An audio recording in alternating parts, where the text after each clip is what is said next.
Pull it together, Emily. Mm. All right. Hey, everybody. I can't do it. I think you need to start. I got it. I'm sorry. I really tried. You did. I Well, you kinda didn't really try. I tried a little bit. I barely tried. All right, Emily. We are back in the deconstruction zone, aka Dustin Bryson's basement. We should have a name for this space that's like, I guess the deconstruction zone, but it's Yeah. like the deconstruction cave. Oh, we'll workshop that. Kind of cool. If you have ideas for that, you can DM us at deconstructionzonepod@gmail.com. But yeah, I think we should name this. I think that'd be a good idea. We could make like a template where you can put your own face in our seats. Well, so we've talked about this, but we do have an Easter egg. So this is our producer Dustin Bryson's face back here. What if we like had people send us things? We could superimpose their face over Dustin's. We got to get a P.O. box. I have a PO box. You have a P.O. box? Yeah. Send it to the P.O. box. Send us gifts. Yeah. Well, it's for the church, so I'm probably not gonna do that. But Make a different one then. like we could do that. So Emily, we're here. So This is dandy. episode 43. Can you believe we've been at this? We're so close. Maybe I think 44. it's 44. 44. Think of how close we are to a year. Can you believe that? That is adorable. Should we do something fun for our year? Obviously. What are we going to do? Should we do like a greatest hits one? Actually, I never listen to greatest hits episodes of podcasts. Can I tell you what I want us to do? Yeah. Get to I choose. want to do a live recording at Cusimano's. Done. You have me all in. I think it could be so fun. It's the best bar in the world. Best part. Shout out to Nick Cusimano.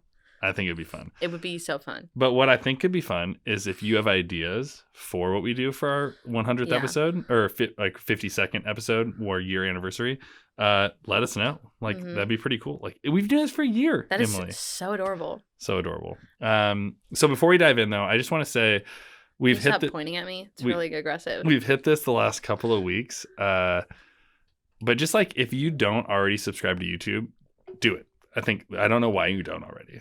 Yeah. Like It's I kind of mean, a problem. like you probably should. Mhm. It's great content. Also trying to make more shorts, but like I think the overall long form content's great. So subscribe to the YouTube, Patreon.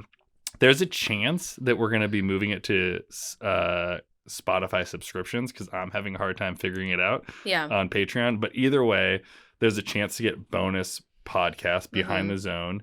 And other things that we're doing where it's like, hey, like we're gonna do some meet and greets, we're gonna do some happy hours, we're gonna do some stuff down the road. So and I think you get, if you are on Patreon, you get money off of the merch. Right? Absolutely. I do want to share. I can't believe I'm about to share this, but this is important. We are a little bit like cutting things close recording wise because one of our recent recording ones, I got dumped via text on the way to record, and then I just was not in the vibe to record or whatever.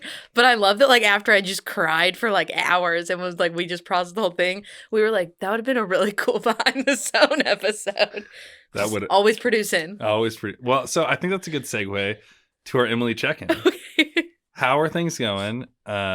You mentioned like vaguely on our last episode, you're going through a breakup or went through, but you said maybe you're going to share a little more about that or something else this episode. Yeah, I'm not really gonna share more about that. Like, I feel like, Cut. No, just kidding. yeah, I mean, maybe as I like continue to process, but like right now, I mean, I feel like I just gave a pretty juicy detail in Yeah. that. I will say before you get into whatever you're going to say, then I thought it was the best thing we could have done was to not record that day. Was to just like hang out. Yeah. Like we went and that we like hung out, the three of us, you, Dustin, and I. Like and it's like funny. Like I think in my mind, like we'll go get a beer, and we like went and just got like ice cream sandwiches and like just Yeah. hung out and talked. I thought that was really like cool, and we just like chatted. Like it was cool. It was just like really special, and just I was really like as honestly as like shitty as it was to just like get that text on the way to something. Like I was like I couldn't think of like more like better people that I would want to just like process with like in the moment. Like you guys knocked it out of the park. So yeah, anyway, but what is your check then? okay, That's well not this your is like check-in. this is like an Emily thought. Okay. I drive past a church most days going to school. I'm a school Okay. teacher. And the church is called Original Friendship. Yeah. Just let that sink in for a second. OG friendship. OG Friendship. I am so deeply moved by that name of a church. Okay. Okay. Deeply moved, not in the way that the Bible says Jesus was deeply moved, not really in my bowels. And that's a Bible joke for you. You know that? When it says when Lazarus died and it was like he was deeply moved, Sure. it's like he felt it in his bowels. Yeah. At That's least what that if he's near you means. pooping, but... Is not, but I don't feel it in my bowels, but I feel it in my heart. Anyway, so Bowels of the chest. So anyway, my point is, I was thinking about it today as I drove past it, and I was like, if we had a more robust theology of original friendship, I think that would just, I think that would be a game changer. Because here's the thing. We talk a lot about original sin and this kind of idea that, like, you're born into rebellion. Like, you're born already rebellious. You're just, like, not doing a good job. Yeah. And that is the heritage we have from Adam. That is the heritage we have from Genesis 3 of the fall. But I think if we start, and I feel like I've been hearing this a lot lately, but the idea of starting the gospel in Genesis 1 instead of Genesis 3, so starting the gospel in creation instead of when sin entered the world, is very important. And I fully agree. Because imagine if, like, our doctrine, if we had a doctrine of original friendship that was like, you are born in to deep friendship and communion in, like, promises with and from God.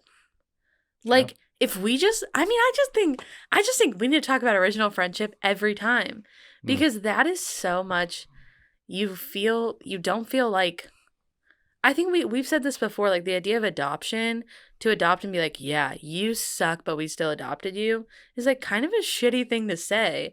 But that's kind of how we talk about the gospel. But what if it was like, man, like before you were adopted, like, you were our child and we just, like, loved you, and like, I don't know, that term original friendship has been, like, sitting with me in a really special way, that our heritage from Adam is not just sin, but it's also the OG communion that he and Eve had with God in the garden. Yeah, I think that's great. Yeah. I mean, I have a lot of thoughts on everything you just said. Yeah. I've been thinking about this a little bit, like, because I'm currently, like, reading through Galatians 2 for Easter, which is coming up when this is being recorded, like, just in a few days. Easter will already happen by this time when it comes out. But hope you had a good Easter, everybody. Hope you had a good Easter. Let me in the comments, how was my sermon? No, how was your Easter? But I do believe, so I don't believe in, like, original sin in the sense, like, we're created as these, like, awful people. But I actually derive my sin theology from a great theologian named Emily Zell. Are you for real? Where she one time said on a podcast that we did together that we have sin, but we are not all sin. Right? Yeah. Like, so, and I find that to be pretty true. So, like, originally, I think there's that bone in our body, maybe, or that whatever, but that is not our identity, right? Necessarily. So, like, to think of this idea that, like, we can be predisposed to sinful behaviors is not, like, a terrible thing to process. Like, I think that's true. Like, at least from my life, yes. I think, like, I err that way.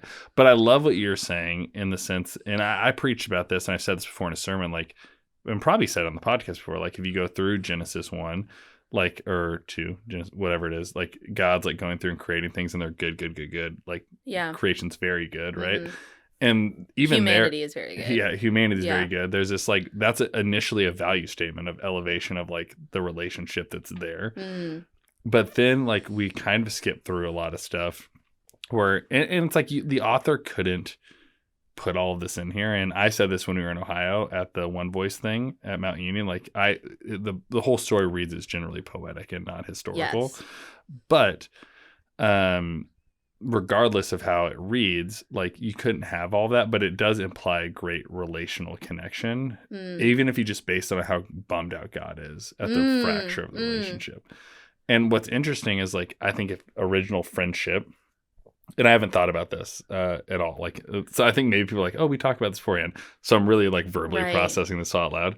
But, like, I think about, like, us. Like, if you fractured our friendship, I would have a hard time. I would stagger back. It'd take me a while to, like, like get back into that. Like it Aw. would be hurtful. Like Yeah. if there was some level of fracture. And I feel like that's a little bit where God is. Like they were OG friends. Like they were like God created these people to be in like the greatest level of friendship. But what I love about what I think the greatest story of the gospel is, or the whole crux of the gospel, is like God has been like, I was hurt. That sucks. But like I'm trying to restore that friendship. And like I don't know if you ever had a friend that's like they hurt you and then they were like continually like not choosing to like enter back. And sometimes I think that's what humanity is like in some ways. It's like God is like pursuing after us and we're like, well, I don't know. Or like what or it's like we've talked about this in other ways, like what is with us and the three of us, like you, me, and Dustin, it's like whatever I tell you about Dustin, even though you guys have a pre-existing relationship, if I said Dustin said this about you, you would initially assume it to be true because you trusted me, even though you trust him as well, vice versa. And I think that's an interesting thing is like the church is telling us one thing, God is telling us another thing, and it's like we're trying to reconcile how to be a part of that.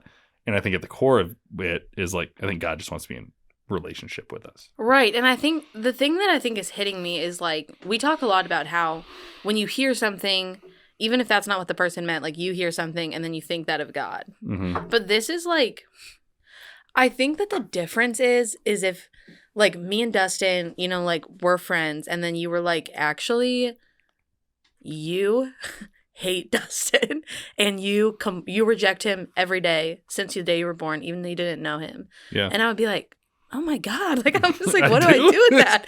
Like, you're being told about how you act in the relationship. Yeah. And I do think sometimes that's valuable. Like, sometimes we need to be called out on our shit, right? Like, sometimes. But also, so that's true. But like what you're saying is not that. You're being like, I'm told my history that like I feel like I can remember my history, but I'm told what my history is. Like, like I felt like I always loved God, but I actually have always rebelled and hated God. Right. And so this is like starting into, I do think, and this might seem like a small thing theologically, but as I've been like chewing on it, it's felt really big. Because I think we say sometimes of like, oh, how cool would it have been to have been Adam and Eve in the garden and just like walk with God, you know? And it's like, that would have been dope. And that's the hope and revelation of like, behold, the dwelling place of God is with man. But what I'm saying is like, I think that relationship, like that closeness is a heritage that like is passed down from Adam and Eve. Like it wasn't, Adam and Eve were not the only people that had friendship with God. And I think that's how we talk about it. Yeah. Does that make? And also, the eternal original friendship like fills me with warm fuzzies. And we talk a lot about how like I very rarely feel that about Jesus and God. Yeah, so I think that was what I thought was the most interesting, and like because we talk about a lot of the other theological implications or historical implications or whatever. But what I find to be the most interesting is, and I'm not saying it's moving from wrong to right, but I'm watching a needle move a little more slowly towards like, hey, like it'd be pretty dope if God was my friend, right? Like, and I think God might actually want to be my friend. Where, because you said something earlier, like, you know, we all talk about how God thinks we're wretched or whatever you said. It's like not everyone thinks that. Like all the people you talk to think that, but not everyone thinks that. Yeah. And so what I like in this conversation, I think it's interesting to be like, God wants deeply to be in a friendship with me, and God like that was the original thing that God created. And I'm already in the friendship. I'm sorry to interrupt you. No, I think it's great. But like that's the difference is because it's like your enemy is like we were enemies to God, but then like we're reconciled, and it's like, but also, and since the beginning of time, like God has been in relationship with humanity, and it isn't just this like. You guys suck so much. I think that's a really so I've never heard that. I've never seen that church before. Yeah. I've never heard that phrase before. But I think it's a really interesting theological framework to put on to be like God's original desire was friendship. Because we talk about relationship, like God. So like the liturgy of communion is like in the beginning God created us in the Methodist one. Like God created us in God's image, breathed into us the breath of life. And in that we came able to know and experience relationship with God. We fractured that. And well, like there's a lot of things. Right. But in the beginning, what was the desire? Relationship and connection. And like I think we tell the story in more reformed worlds or fundamentalist worlds. Like in the beginning, God created a pretty bad creation that always wanted to rebel. Yes. And I think that's a different story than like in the beginning, I created us in God's image, and that relationship was good and right. And eventually something fractured it. But I think that's like what's more true to the human experience than like things were rocking and then something fractured a little bit and then we had to do the work of reconciliation, but like a two-way street of that. I think that's actually more relatable than like either we're always good, like we're perfect, or we're all bad. Like life is much more messy and gray than that. Absolutely. But it's just like I just think that's so much less. For me, I lose a lot of fear of like God resenting me when I hear that term. And if that term can be more in our like vocabulary, because I'm born into friendship with God. Yeah. Instead of I'm born into rebellion with God and I have to work toward being his friend. Yeah. Does that? It makes 100% sense. And I'm going to say this, and I don't mean exactly what I'm saying, because it's going to come across condescending, and you've heard this a million times. Yeah. And you're going to be like, you're going to barf in your mouth when I say this. All right. And probably everyone listening will. Maybe don't say that. I learned a lot more about what I assumed to be true about the character of God when I became a parent. Oh, yeah. In the sense that, like, when my kids are born, all I wanted was friendship with them. And, like, they weren't born, like, they were born crying, but they weren't born terrible. And they do disobey you. And they do disobey me. But, like, I was, like, just the other day, like, my kids, like, said something, like, so, one of my kids said something really hurtful to me. And, like, all I was, like, how do, like, from my side was not, like, screw you, you're dead to me. I was like, how can I repair this? And I think, like, when I imagine God, and I don't know if this is right or wrong, but, like, I imagine God much more being like, that really hurt me, and how can I repair it, rather than I resent you for what you did. And I think that's a different lens you and I probably view God from. Is like sometimes you're like, I like, not even like, what's funny too is like you're pretty good as a human. Oh, well, that's and so nice. It's not like you're like, I did this thing and God resents me for it. You're like, I'm just alive and God resents me for it. I talked to my mom on the phone yesterday, and we were just talking a little bit about faith stuff and how I was just like sharing a little bit. I was like, part of it feels like a burnout. Like, I've had just a lot of people in my life be like, Emily, you're definitely a Christian. You're just like being stubborn. And I'm just like, yeah, that's probably true. But like, I'm just like, whatever. But I was talking to my mom about that, and she was like, she goes, Emily, like, it was so interesting. Like, she was like, when you were 4 or 5, you were like, Jesus just loves me so much. And she was like, and then you were like 6, like very young, and you would do something wrong, and you would be like, Jesus is so disappointed in me. You've said that on the podcast before. Right, but it's just like, my mom was like, I watched that shift when you were a kid. And my mom was like, yeah, like, that's like, okay. Like, she was like, you're kind of taking it extreme. But like, she was like, I assumed that you were still like cool with Jesus loves you, and you were like working through a theology of sin. And instead you kind of lost the Jesus loves you part.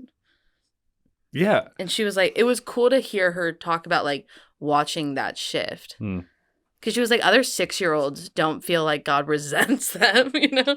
I mean, maybe some do. That's your valid if that's your story. But I think it's an interesting thing to process a lot of that, like in terms of like where we view God within our sin, and like, does God resent me? Like, because I think that, like, when I think about your story, it like the OG.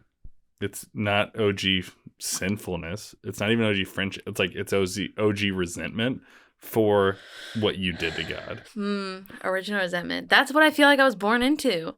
And so to see a sign, to drive past a sign every morning and every afternoon that just says original friendship, like, that does something in my heart. I think there's a lot I want to unpack on this, and I want to be cognizant of our time. And so, I mean, there's a lot of like family stuff I want to unpack, and there's a lot of other stuff I want to unpack in that. But I think the question I guess I would just ask you is, how has going by that sign, like, do you think it's shifted your understanding of God just by seeing it? Like, you kind of said that already, but like, has it started to unwrite and undo or even rewrite certain things about what you know or think to be true about God?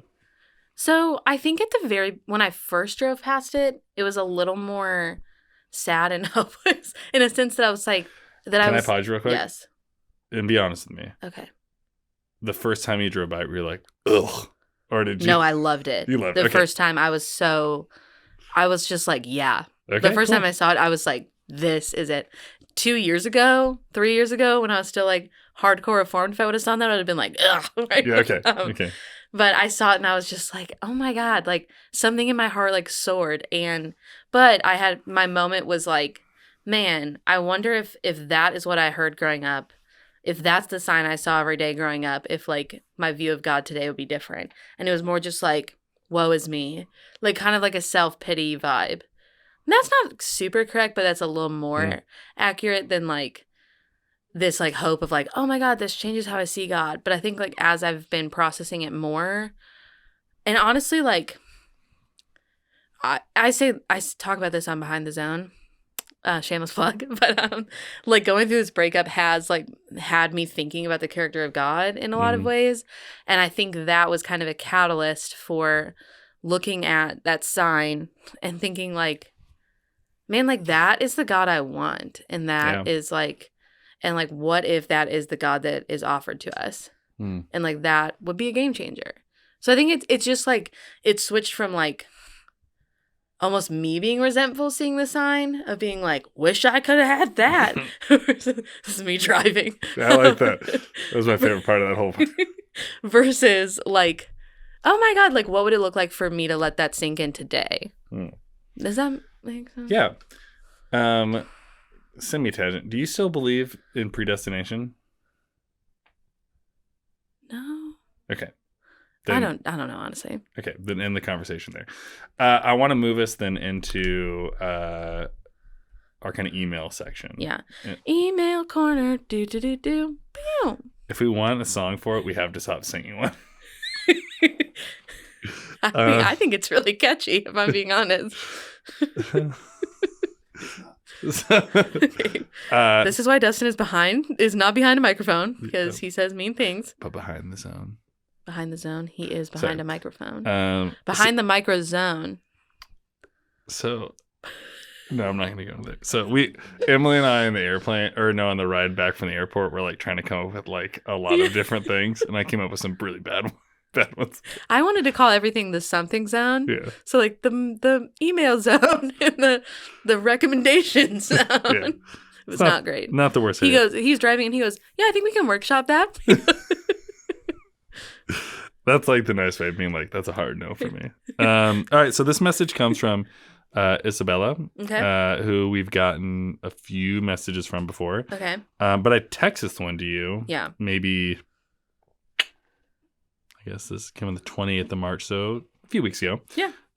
So I just want to play it, and then, and it's to you. And so just kind of have you kind of unpack your thoughts. And so Isabella, thank you for not only this message, but I mean, you've shot us more messages voice-wise. We've got a lot of other stuff, but voice-wise more than anyone. Mm-hmm. And we listened to all these, not always great about responding to them because, and I don't know if I said this before, like we don't get your information. So we like can only respond to it by this way. And so this is our best way to kind of dive into that. So Isabella, here's your message. And so here we go. It'll take some time. Emily, you've been talking about how you deconstructed out of faith altogether and that you didn't expect to.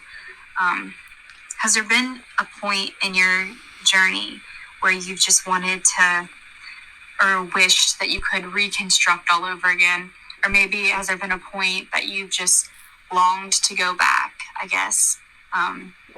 When I deconstructed, I also never expected that I would completely leave my faith. But recently I found myself in a position where I just feel like I'm longing to go back to that place and experience what I did when I was in church. And so I started going back, but I feel so alone because I feel like my deconstruction led me so far away from being able to experience all the life that the people around me are talking about. And I don't know if I can even reconstruct, and I feel lost. So that was Isabella's message. Mhm. There's a lot there, like emotionally, theologically, but Yeah. and I know you've heard it before, but like just listening to it again, what kind of pops into your mind?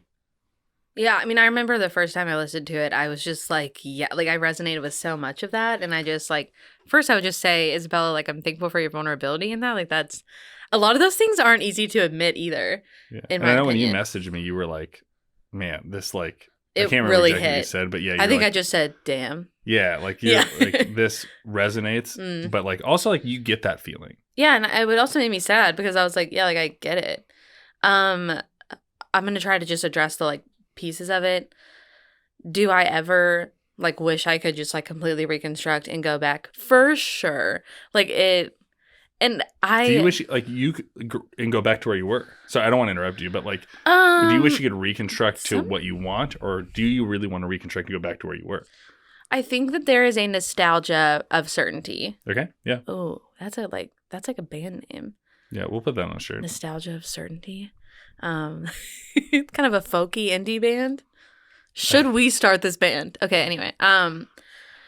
Bring it together. Dustin's muting my mic. He's like, be done.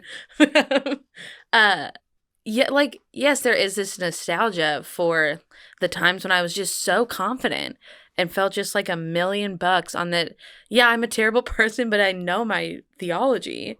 Yeah, And so there is sometimes where I miss just being able to be have such clarity about it. Or it felt like clarity. Do I actually want to just like go back and be like, nothing ever happened? Absolutely not. But I think to me, what I heard is not that's what she actually wants, but you have moments. And I think I've been really sitting with our Zoom episode that we did because I re-listened to it and it just felt very true. And I just completely lost what I was going to say about that. But what was I saying? Talking about going back, a nostalgia. Oh, but the idea that like the gray is harder, like both extremes in the black and white, it's like it's easier. And so I get that part. I also really totally do get going back into a church space and feeling really lonely. I would say that's probably like one of the main reasons why I stopped going to the well. Although what I would say is like thinking about, we talked about this in last episode, but like going back to the well, not one person was like, it's like, would you call yourself a Christian? Like, you know, like, which was so good. If someone would ask me that, I'd been like, please don't. Like I felt very keenly that my belonging did not hinge on my beliefs at all there. Yeah. And that is not a common experience in the church space, I would say. A lot of times it's like, we're closer than blood because we all believe in Jesus. And then it's like, okay, but if you don't, then you feel like like a fraud. But I will say it's really hard to be like not sure and be around people who are singing that seem like they're like all into it. Right. Like that does feel lonely. And you feel, are you okay? Yeah. Oh, you look like you're about to cry. Oh. My story just makes you really sad. But like, I'm sorry. I just care about you. But like it makes you feel like kind of a fraud, and it makes you feel like you have this like secret that no one can know. Yeah. And so I would say like in that sense, it does feel lonely. And I don't really have a clear answer for her of like, and then this is what you do. But I guess I really just heard that and wanted to just completely validate it and say, like, I hope that you can find, I'm really glad that I'm answering this recording after going back to the well because it makes me a lot more hopeful in responding to her. That, like, you can go to a place still being not sure and feeling completely, like I didn't feel lonely or that I didn't belong because I wasn't like a for sure Christian. And that's really, and I would say that is rare, but I'm really thankful that I personally had that space. And like, I hope that for Isabella. Yeah. Do you have any thoughts? Yeah. I mean, I just like my, even though I'm not bawling over here, my heart does break a little bit. Like I get that. And I think get it more than sometimes people assume I get it. Like I've had my like hurt in the church, right? Where it's Yeah. like I don't feel welcome. I don't feel like I have belonging, and like I walk in and should I even be here? Like I've been in those situations. So I empathize with it more than maybe you would like generally imagine a pastor would. But yeah, like it's the same thing that I think we work through. It's like for her, for you, for anyone, it's like I couldn't care less if you ever step foot inside a church unless you want to. Like if you want to do that, do it. I'm like the whole Jesus thing is what matters to me. And like and she didn't say this, but like the subtext under a lot of what I'm hearing is like, and Isabella, like respond if you think this isn't true or not or whatever. But like I think there's a lot more like the church has hurt us way more. Yeah. And the church was so much louder and they told us what Jesus said. And it's like, maybe Jesus never said those things. And like, that's the kind of stuff that bumps me out is like, I can just hear an overlaying of like rhetoric that wasn't from Jesus. And like, that bumps me out a little bit. You do make a very, you've said this multiple times at this point. You've said the Jesus side the Jesus side shouldn't be hard. Yeah. I think that's really interesting because I think in most fundamentalist spaces, they would say, well, now you're compartmentalizing. Like if I tried to say I love Jesus and not the church, they would be like, well, that would be like telling someone, that would be like me saying, Danny, I think you're great and Annie sucks because the church is Christ's bride. Yeah, I get that. I would also say like I love my the Annie side. I think Annie is great. No, so I was like the Annie side of my like life is wonderful. The parenting side is hard. And so I think like life is like there's more nuance. Like Annie is not just my wife. She's not just like, she's like my co-parent, right? Like, and so there's like a lot of other things in that. And I think that's when I say that kind of thing, it's like, I think there's so much more nuance to like what goes on, right? And I think when we think about Jesus, I think Jesus is OG friend. I think Jesus is like savior. I think Jesus is, I preached about this when this is being recorded, but like a little bit ago, like Jesus is teacher, miracle worker, like, prophet, all those things, right? Like he's all these things, but he's also the head of the church. Like he's like what breathes into that. But like he wasn't the one that constructed that, right? And so like I think we oftentimes overlay Jesus characteristics onto that. So when I say those things, it's like for me, it's like I just look at Jesus, who Jesus is. Like I actually don't need the church to love Jesus. I believe the church can be the hope of the world. It's the whole reason I've invested my life in it. But like, I don't need the church. Like, I need Jesus. And like, someday all institutions could fail. But I do think we'll always find our way into community. So for her, it's like, I think like, I just hear, and your story and all these stories, it's like the hurt. And I try not to say things like this because it can be really, what's her looking at? Like, not belittling, but like kind of like push it off to say like it's not real. Like so I guess belittling. Invalidating, yeah. Where it's like, well, it's not, it's people, it's not Jesus, or it's whatever. Yeah. And so I try not to say things like that. But it's like who Jesus is pretty clear. Who other people have told you Jesus is, that's where the lack of clarity comes and where most of the hurt comes from. And that like, does muddy your mind. Like I think when we say that though, I think sometimes like I hear like, yeah, just obviously make that distinction. And it's not that easy. Yeah, I think that too. Like, cause I even just what I said, like makes it seem like it's like, well, you might be an idiot if you don't like, so I get that. But I do think it's interesting.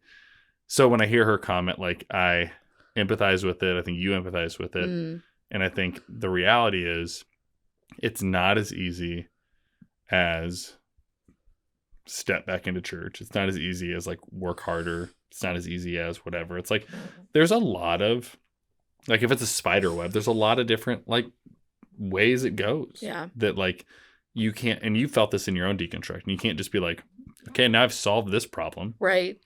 And it's like, oh shit, there's another problem. It's like a Rubik's Cube. Yeah. You get one side right, and then all of a sudden another side is messed up. Yeah, and that side is somehow, you're like, I've got this perfect, but it's somehow deeply connected to a side you never knew existed. Right.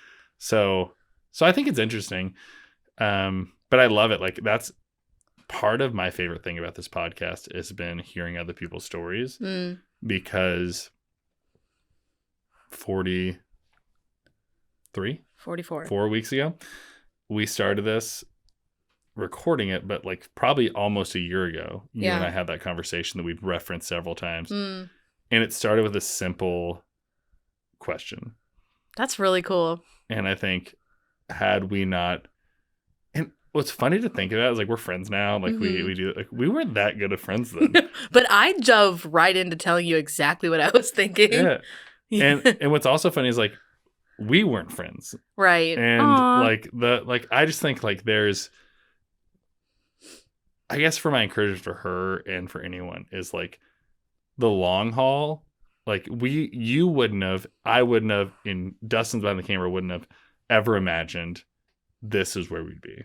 Both in terms of like what you believe, what I believe, what you believe, our friendship, all of those things. Like, but we committed to keep walking day by day. And I think that's what, going back to the original like desire of this podcast is like find people to do this thing with, I think is important. But like that's original friendship. That's like a baseline that you can lean back on.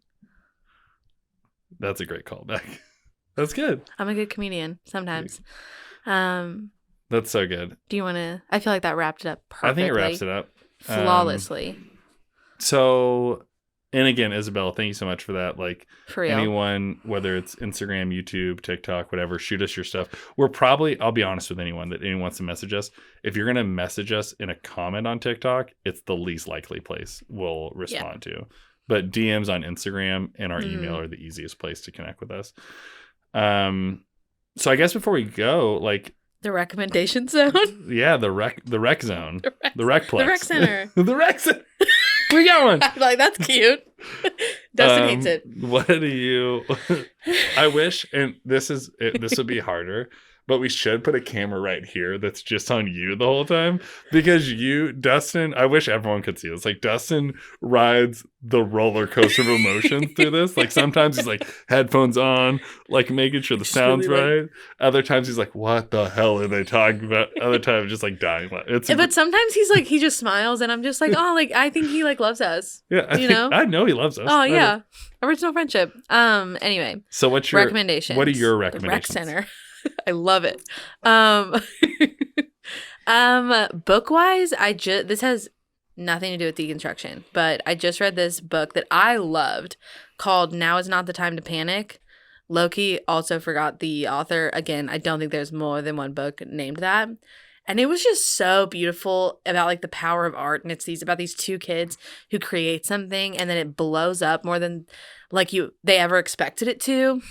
And it like shapes their whole lives because they created something powerful that made people think. And then it's just like, and then it's them like 40 years later and it's still haunting them even though they were 11. And it's just like it's just beautiful about friendship and also the power of art. I just finished it, so it's on my mind and I loved it. I love that. Also, I think... So I've started movie Mondays with some of my friends. Okay. Where I host it, I make dinner, and then I get to pick the movie because I made dinner. I don't know. It's a perfect setup for me.